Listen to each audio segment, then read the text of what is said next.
Y a-t-il urgence à l'hôpital? Un rapport de la Chambre régionale des comptes semble l'affirmer. Il s'agit d'une urgence financière. L'AP-HM, les hôpitaux de Marseille, aurait près d'1 milliard d'euros à rembourser.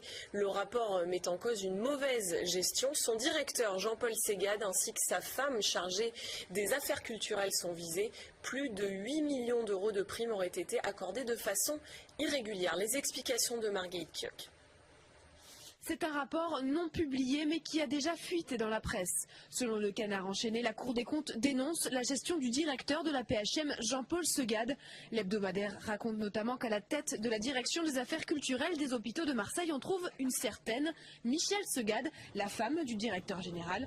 Près de 6 000 euros mensuels et 700 000 euros de budget pour madame, le tout financé par des recettes destinées aux soins des patients. Jean-Paul Ségade n'a pas souhaité répondre à nos questions, mais la PHM a transmis ce communiqué. La PHM s'étonne qu'à partir d'un rapport à ce stade non communicable et confidentiel, un article de presse vienne abonder un contexte de déstabilisation et d'attaque personnelle. À la lecture de la presse ce matin, ce syndicaliste n'a pas été étonné des révélations du Canard. La gestion de l'actuel directeur général de l'assistance publique est toute faite de choses qui transgressent la réglementation, du n'importe quoi, dans le but de satisfaire des intérêts bien souvent qui nous échappent. Donc il n'y avait rien de surprenant dans cet article du Canard enchaîné. Je pense même qu'il est largement en dessous de la réalité.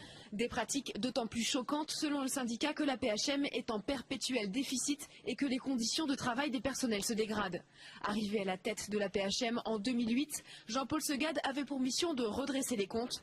Mais aujourd'hui, les hôpitaux de Marseille sont toujours dans le rouge. L'établissement traîne une dette qui se chiffre à près d'1 milliard d'euros.